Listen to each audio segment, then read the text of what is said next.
Hello and welcome to the Small Print Podcast. I am your host, Elise, and I blog at roulettereader.wordpress.com. I'm Dawn, and I blog at bangbangbookblog.com. And today we continue to reread The Heart of Betrayal by Mary E. Pearson. Today we're going to specifically discuss chapters 37 through 50. Let's get to it. All right, 37 begins us with Rafe's point of view. He's upset because Leah had just been kind of manhandled by the Commissar, so he's a little pissed about that. And then the Commissar must have followed her because he finds them talking to each other, which is bad. Yeah. Very bad. Anything to add on that? The only thing was that Rafe was talking about horses, and he was talking about how his dad, he lied and said that his dad, what did he say his dad did? He was a groomer or a breeder or something like that. I think he's talking about Sven. Yeah. So that's interesting that he kind of considers Sven his dad. Yeah, that's true. Oh, that's sweet. Chapter 38, Commissar forces Leah to marry him. This is ridiculous because again, why we're doing the reread, because I would not have remembered anything from this book going into the third book, and that was just not going to happen. I literally gasped out loud when that was revealed because I forgot. That's how bad my memory about this book was. Yeah, you at least remembers nothing. That is not true, but when it comes to this book, yes. Oh, that's what I meant. Oh, okay. To the book. Yeah. Really? I was like, oh. I can't believe I didn't see this coming the first time I read it. Yeah, I didn't. I was like, either. that seems to be like an obvious chain of events. I don't know. Well, and that's obviously intentional because neither did Leah. He promises her in the beginning of this book, there's always more I can take. She's like, no, there's not. And clearly he does. So 38, she continues to tell stories to Venda as well, if we can backtrack just a tiny bit. She combines the Morrigan, Gaudril, and Venda stories, remembrances, texts, and is kind of meshing them together, which is really interesting. On the little excerpt on page 284, 1,000 knives of light grew to an explosive rolling cloud, blah, blah, blah, a storm that made ways of old meaningless. Possibly a nuclear bomb. I think we've talked about this before. Yeah, though. We're not quite sure. A rolling cloud would seem like a. It seems obvious, but knowing this book, yeah, that's probably. Could be. So after the last podcast, we were confused about who Venda was in relation to Morrigan and Gaudril. So I had to tweet Mary because I was confused. And so Venda and Gaudril are sisters, which would make her Morrigan's great aunt. Okay. So that clears that up because it was bothering me. We had to write it out on paper to make sense of it too. So if you need to do that, that helped us a lot because we were like, wait, what? Another big reveal in this is that the Commissar is in fact having secret meetings without the council. Some members of the council are there, but not all of them. Greater plans call for greater privacy, he says. And we also see that he actually believes Caden to be dispensable. Like I feel like the Commissar is at this point in his relationship with Caden where he has served his purpose, and he's gonna do away with him soon. He may be starting to see that Caden really loves Leah, and that might come between them, and so he's gonna he sees it as a weakness. Get it first before. Yeah, that was really all I had. Oh, on the last page of chapter 38, he says, convince me. And I was like, sounds like President Snow from the Hunger Games. I don't remember that. Yeah. Because in the second book, she had to convince him. Oh. 39. Go to the end of the chapter here. Leah announces their marriage to the clans and the council, much to everyone's surprise. Yeah, they're not happy about it. Some people are. And then the Rattan that went to Dalbreck came back with news, which at first frightens them, but then they confirm Rafe's story that the royal family is faltering because the queen has just died of fever, which is completely unexpected, and Rafe is devastated, as much as he can be. He could be lying, though. Do you think he's lying? Do I think Rafe is lying? Do you think that his mother is dead? I am inclined to, because Vendens came back and said that she is. Mhm. Yeah. But, well, we'll get to that later. Okay. Never mind. Yeah, okay. I don't know. I have no idea. They also decide to plan their wedding day under a hunter's moon, which is in 6 days from now, because of its connection with the Mirazi clan, which is the clan that welcomed Leah. So that's significant in some way, which I'm sure we'll see in this book or the next book. I don't remember. What? The wedding? Let's not talk about that. Yeah, let's not talk about that. Okay. And see, I remember nothing about this Why book. is It's this so kid bad. staring at us? I don't know. So anyway, yeah, chapter 40, Caden's point of view. This is okay. Well, hang on. Chapter 40, obviously, Caden is on his way back to Leah and he's thinking about her and he thinks that she's going to welcome back with open arms because of the kiss that they shared on his way out, but he is in for quite the surprise. But something I noted here, he is making an offhand comment about how he wishes he could like kill the new governor because he's already weary of him. If not for his province's crucial importance as a supplier of black ore to the sanctum, I would have left him behind. For what? What is black? Is that like explosives? That's what I'm thinking. So Elise does not remember this book because if she did, she'd know what the black ore is God for. bless it! Because I do. I'm so sorry, whoever's listening. I'm such a failure. Yeah, okay, so I noted that. So, Yeah. all right. If you're reading along with me for the first time. Yeah, and okay, well, then my point is made. Also, he says that he's had a vision of them growing old together. Have we already heard about this? No. Okay, that's significant. Mm-hmm. Any comments? No. Okay, great. Well, he's seen them growing old together. Moving on. Chapter 41, Pauline has just spoken with Leah's remaining brothers. Pauline and the whole royal family still does not know that Walter's dead, unfortunately. And the brothers the brothers agree to convince their parents to find Leah. And then they find out that Birdie has followed them. Which is weird. Odd. Yeah. That she would go. I agree. To find them. Do you have anything else? No, I don't. Okay. So she Oh yeah, there's a lot in this chapter actually. Okay. Well, Pauline is hoping that the queen has not. Wait a minute, let me read my notes, make sure I'm not ahead of myself. Oh, she's hoping that the queen is trying to save her by making her marry Rafe. Why would she push her away? Right. She's not quite sure why she would do that. Especially because the royal scholar was also integral in that plan, it seems. Mm-hmm. She's shocked to hear that. Yeah, Birdie says, I couldn't season a pot of stew to save my life worrying about you two and what happened to Leah. Figured I'd be more useful here. We're not sure what that means yet. Any more notes? Yeah. Okay, so in the last podcast, I don't remember who Leah said she saw with swords at her side. At their side. Remember she's had a vision of, did she say Rafe had swords at his side? Yes. Okay. Mm-hmm. That's all. That is a random spot to bring this up at. It's the next testament. Because Leah sees, she sees... Oh, silver knives glitter at his side. Yeah. So is this a vision? Yikes. I don't think so. Leah had a vision of Rafe with so is it a vision of the past or... That is bizarre. Is she the three-eyed raven? Oh my god.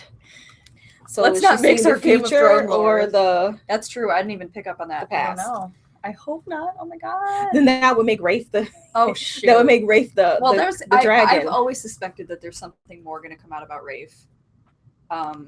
We haven't gotten enough deception from his character yet. Mm-hmm. Oh. Then make him the seed of the thief if he looks like him. Jeez. I hope not. I like him. Don't break my heart. Okay. Chapter 42, we find out some big news. Calantha was the daughter of the former commissar. I forgot about that. I did too. So she basically explains what happened, how she lost her eye, what the current commissar means to her, why she's loyal to him. But is Oh, she? wait. What? We don't find that out here. We don't? No, because I just Okay. finished reading that. Sorry. Hold that thought. We do read that in this section, but not necessarily this chapter. Well, I have that the Commissar made promises that he didn't keep. What's so funny? I'm just reading this line on the next page about Leah when she tries to scare the guards away. This scene made me laugh so yeah. hard. I'm sorry. Let's backtrack. You were saying That he, well, I have here in my notes that he seems to have made promises that he didn't keep. to Calantha. Because she's loyal to him, but she's not Right. at the same time. Well, she excuse me, she does explain why. And that is? Well, we'll get there. Oh. I don't want to get too far ahead of ourselves. I thought it was in this chapter. No, it's in the last one, actually. Or the second to last? We'll figure it out. All right. I don't have anything else. She does find the elaborate police system underneath the sanctum. So she keeps coming back to this. I feel like we're going to... Yeah, Yeah. I think she's trying to find a way to escape. Yeah. She's seeing if this is it. Because she does not trust Rafe and his 4 men. Chapter 43. I did not write any notes about this. Except... her mother's from Gastineau. We knew that, though. But it's brought up again, so... I feel like that means something. And she tells us how her parents met and became betrothed. And it also says that her mom caught the vice regent's eye. Put a pin in that. The vice regent is the one that's been talking to Gwyneth? Okay. So he is the one actually in charge. Maybe they got something going on. Who knows? And the king is a stooge. Ooh, I didn't even think about that. Alrighty. I don't know. This is kind of... Well, so I was wrong in the last podcast when I said that other guy was Sven. Only one of the governors is because and she hinted at the gash on his face. Right. Sven got slashed in the last book. So this is how we know that this is Sven. Yeah. And he's playing his part quite well. Yeah, he is. Alrighty. I also like that Rafe is trying to give her hints that Jeb is there, and she's just like totally like, what are you talking about? I mean, how would you expect that, though? I know, but it's just I like... would have totally missed that. This girl catches almost everything. That's true. Except that.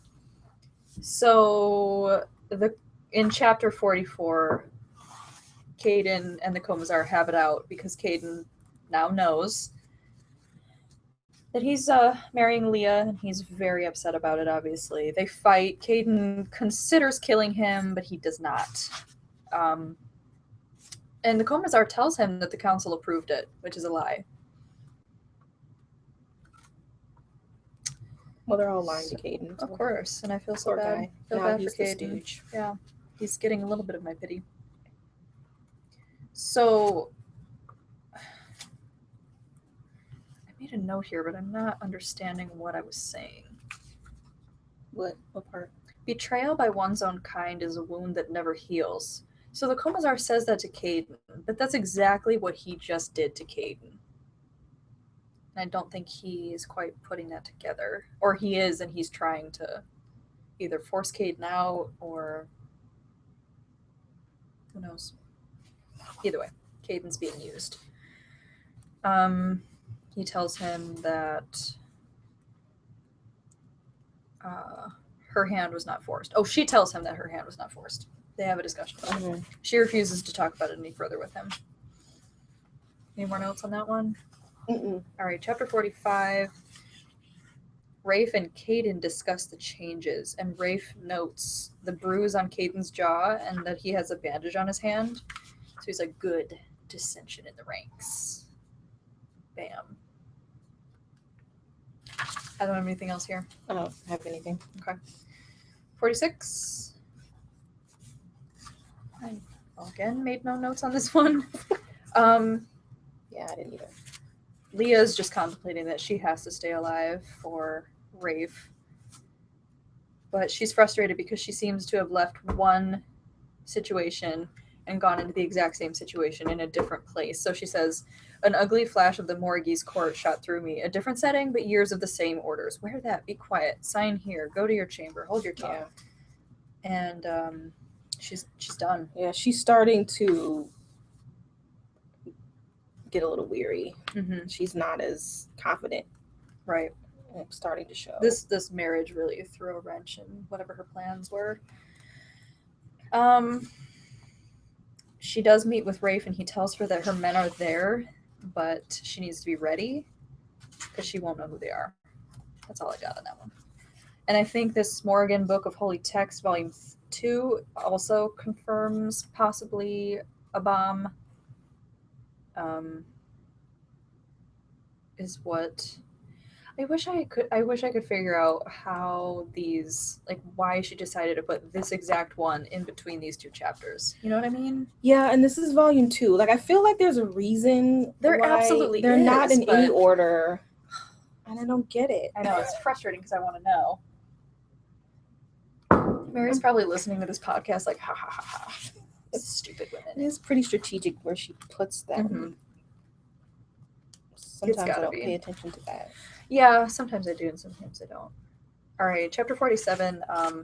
Leah has a very vivid vision of Venda, like literally sees her in front of her instead of just kind of a haze. And she meets the new governor, and then Rafe and Caden engage in a fight. So Venda tells her that it had to be someone, why not you, when Leah asks her why me. That's interesting. That is not something that would No. reassure me at all. That's Yeah. a BS answer. Let me You tell were there you. at the time. I know. Why not you? It just happened to reappear as your mother was giving birth. Decided to choose you. So this is what I don't understand about the mom. So she named her just Leah on purpose. She knew the story. She knows all of this. She puts the thing on her back permanently, Mhm. but then she makes her go. Does she change her mind? Is that all part of the plan? Is she trying to get her away from her father so that she can make it down to Venda? Like, what is the mom's plan? You know what? In all Leah of might this. even be the seed of the thief. Can she be the chosen one and the dragon at the same time? I don't know. I don't know. Secrets to be revealed. Leah notes that the Commissar has not taken her to the Tomac quarter in the southernmost part of the city. Why? I don't know. To note. Well, I know. Oh, Once again. I sure don't. Number Seeing why. as I don't remember anything. I have no more notes on this chapter. All right, chapter 48. Caden recounts that he knows for sure that Rafe is no emissary. Yeah. Because of the way he fought in the sword fight. What he's going to do with that information? TBD. You know, the only thing that's big that I don't remember is what happens to Caden at the end of this book. I sure don't remember. know. Well, I know you don't know anything. Do you remember what happens to Leah or Rafe or Commissar? Okay, so Oh I know my all of God. that. I don't remember what happens to Caden. I'm So so I don't know ashamed. if he loves her so much that he's like, I'd rather her go away with Rafe than to die, or if he's going to try and keep her there. Yeah, it's going to be like an enemy of my enemy is my friend type thing. Or I don't know what any of Whatever. that means, or I don't know that saying. So if you say that's what it is, I'm just going to shake my head. Yes. Yeah, Okay. the enemy of my enemy is my friend. So, okay, anyway. Chapter 49. Wait a minute. Oh. Okay, nothing. Okay, nothing. Chapter 49, we get confirmation that Sven is the new governor of Arliston. Yeah, I like this group of guys. I do too. I could read a whole book about them. Yes, They're they're very fun. well developed. I love their banter. They each have a distinct personality. Oren is kind of the one that's like, Yeah. let's charge in and kill them all. And they're all like, no. Jeb is Yeah. clearly a little bit more concerned about his physical appearance, but he's Yeah. got the goods to back it up. I like that they've appeared in roughly 2 chapters in both books, yet I know more about these guys and some main characters in an entire book that I read. Absolutely. Good point. And that's what's so strong about this book. The characters are just so well developed. They're waiting for a poultice for Oren's leg and Rafe's cut on his shoulder. And Jeb informs the group that he was able to speak to Leah to kind of just tell her, hang out, we're on our way, and that she is in fact marrying the Commissar to save Rafe. Mm-hmm. So they've got to hurry up. And then they discuss the escape plan briefly, which is literally like a scene out of The Lord of the Rings, or The Hobbit rather, when the dwarves are barging down the river literally in barrels. That's what's gonna happen here. It's the most ridiculous thing, and that's what I had in my mind, like, oh god. So that's the best plan they could come up with, apparently. Crossing on a raft of barrels over the Potomac. Great. So I got that the Poultice is also Tanis. I think so. Like, this is just the Because it most smells really versatile bad. thing. Mm-hmm. It's ever. definitely a key to this story. And one other thing I noted is that Sven was imprisoned in a lesser kingdom, and he's not sure which one, and he worked in mines. I feel like that's a really out of place story. No. That was Jeb. Was it Jeb? It was Jeb, yeah. That's why he can speak Vendon. Well, whoever it is, it's... Let me see. That's interesting that she would stick that there. I don't think it's just some random story. I think he has contacts. He's got some serious contacts in Venda that he's probably cashing in on. Yeah, Jeb, like Leah, was gifted in languages. Mm-hmm.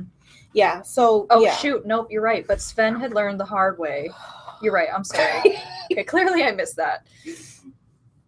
Yeah, so that was something that I pointed out that was important to the story somehow. For sure. We don't know which lesser kingdom, though. Right. Could be Gastineau. Yeah. All right, chapter 50. Calantha reveals the truth. Also, the Commissar is having Leah fitted for a wedding dress, and it's red, so I'm assuming that the red dress she's wearing on the cover is kind of a hint to that situation. She asks them, what do you know of the claw and the vine? And they pause. Only what our mothers told us. What are you getting at here? We were told to watch for it, that it was the promise of a new day for Venda. The claw quick and fierce, the vine slow and steady, both equally strong. And then she notes that all the written songs were destroyed about Venda. Interesting. Yeah. And she seems to be the only one in Venda that possesses them, despite not being Venda. So that's why I go back to the mom.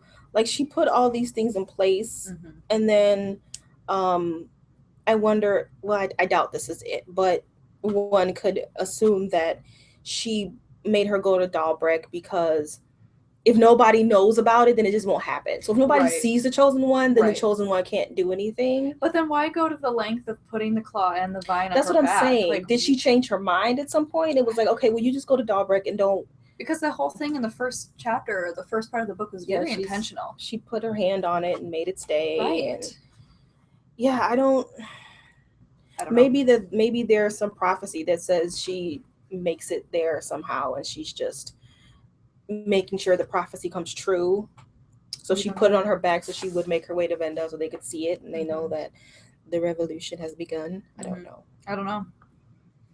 So Calantha and Leah discuss the Commissar, and she says, yes, I love him, but not in the way you're thinking. So again, going back to the fact that Calantha used to be the former Commissar's, good lord, the former Commissar's daughter. When she fell in love with someone from the Mirazi clan. Her father found them together. He beat them within an inch of their life. That's how she lost her eye. And the Commissar basically saved her. Oh, the boy was dead. Yeah, okay. And she was half dead. The assassin scooped her up and called for a healer. So at the time, the current Commissar was the assassin. So yeah. Dun dun dun. Yeah, but she still, she helps Leah, then she kind of, laughs at her. So she's back and forth. Still don't know what her jam is. Right. On page 373, well, she does say that. We'll get to that. She said, the bruises faded, the bones mended, the torn patches of hair grew back, but some things were gone for good. The boy and... What was she going to say? And then Leah cuts her off. Well, she says your eye. The boy in my eye, or maybe was she pregnant? I don't know. I like to read into those kinds of things. But then she does say, okay, so if you see me proud and thwart princess, it's because some days I see the man the Commissar has become, and some days I remember the man that he was. So it's almost like she's trying to manipulate the Commissar to help him see the man that he's left behind in himself. And that's why she's wishy-washy. I don't know. It's a good enough explanation to me. We also find out the Commissar's real name. Yeah, I don't remember that. I don't either. It's like, oh, how did she? I love how she just skips over all this, Mary. She has, at some point, Leah has gone and questioned people. Right. That is, and all of a sudden weird. She just drops this bomb. Oh, I know your name. Yep. And we're just like, oh, because she went and found his midwife, the midwife of his mother, rather. Mm-hmm. So she's just been, without us knowing, just off making inquiries, which makes us wonder what else is everybody getting up to. Yeah. So he basically says, "Do not ever use that name again." Or I'm shocked that he is not kicking her ass, like whooping her. He down. needs her. I know, but like she's really shocked. I know she's really pushing the limits. Shocked that he is just not like hitting her in places where people can't see, or pulling just some Ramsay Bolton. I'm shit. glad that he's not. Like that would be a totally different book. That would be some Ramsay Bolton stuff. But ooh, every time she says something, I'm like, oh God, she's gonna get the hand. She's gonna get smacked in her mouth. She is brave, that's for sure. All right, so the rest of this book is what we will discuss the next time we meet. About 100 pages, and this is when the shiz hits the fan, folks. For sure.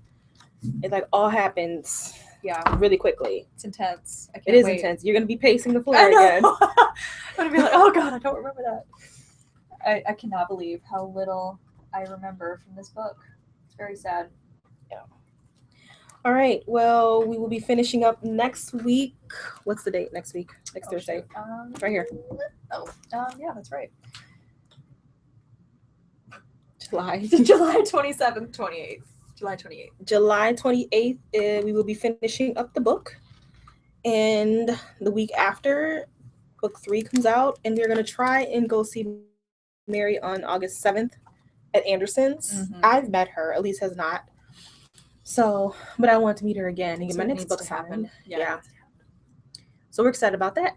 So thank you for joining us for the reread, and we'll catch you on the flip side. Bye.